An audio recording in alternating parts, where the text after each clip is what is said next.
Okay, so now this is the Sheetcam portion of our indexing. So the first thing we need to do is we need to import our drawing.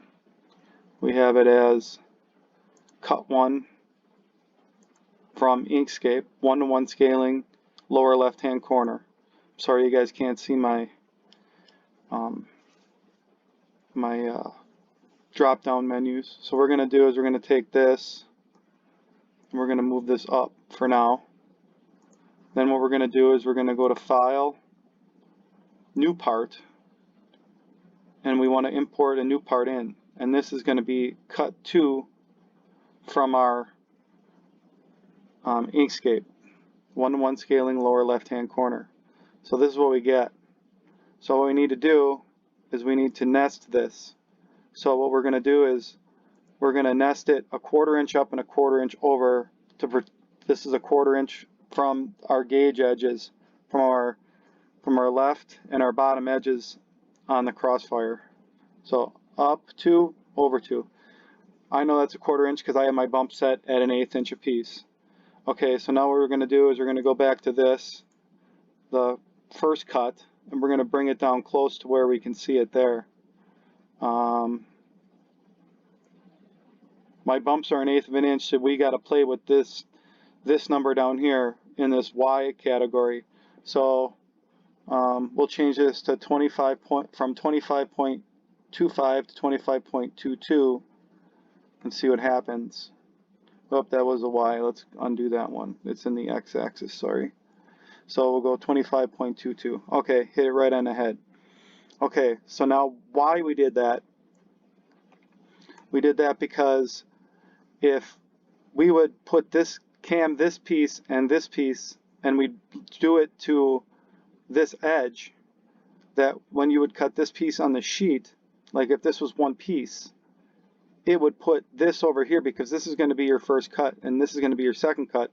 So you'll be cutting along, you cut this out, you'll index your piece through and you'll be like, oh crap, we forgot about all of this up here. So that's why you have to line this up.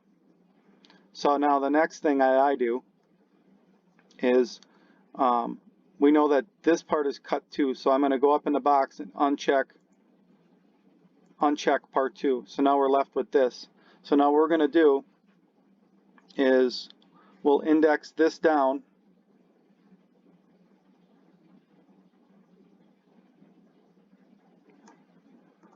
and we'll zoom in till that bumps that line. Now what we're going to do is bump it up twice because we want to stay off of our gauge on our machine. And this will come apparent later why we did that. So now we got that. Now if you check both boxes, you can see that they overlap. Well, we don't want that. So first we'll do is we'll uncheck cut 2. So we got our first one here. So we'll go into our selection mode now.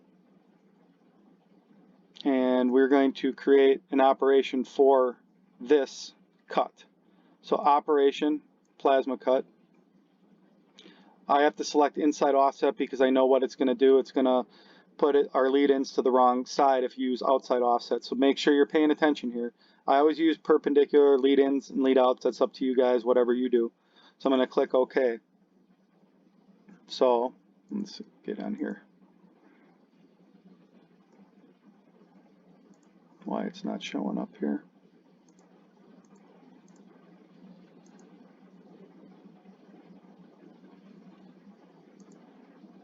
Because I did it on the wrong layer.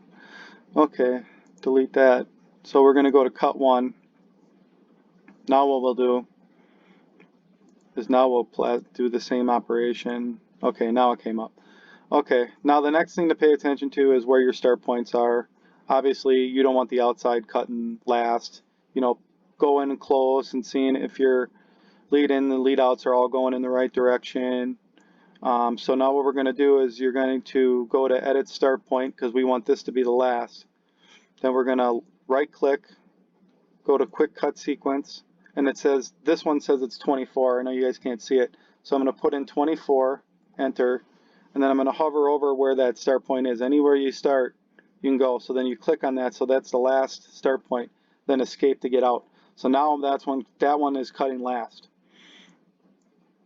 Okay, so now we're set up for that operation. So now what you're going to do, you'll uncheck cut 1, check cut 2. So now we're in that same position off that edge. So now we're creating an operation for this one, same thing, inside offset, double check. Now we're going to look at our start points. That doesn't look right. So yeah, because 19 is cutting this, I want this to be 19 to be the last. So what we're going to do, again, right click, quick cut sequence. It says 1 of 19, so we're just going to add it to 19. We'll hover over that one and change it to 19, escape to get out of it. Okay, now we're set up for that one. So now we're going to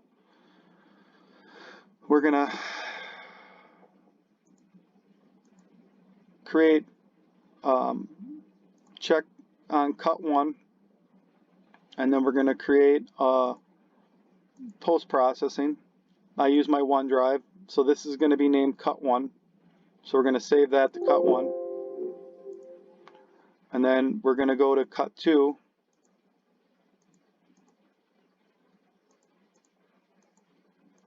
Cut 2. And then we're going to save that to the post processor under cut 2.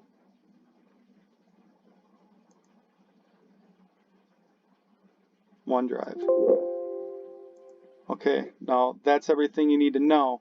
Just make sure like you're paying attention, because like if you have like the cut 1 box checked and you uncheck cut 2, you know, it gets kind of funky. So just make sure that everything's checked correctly when you're checking things. Make sure you're picking up the right processes and stuff. I hope this helps. Thanks.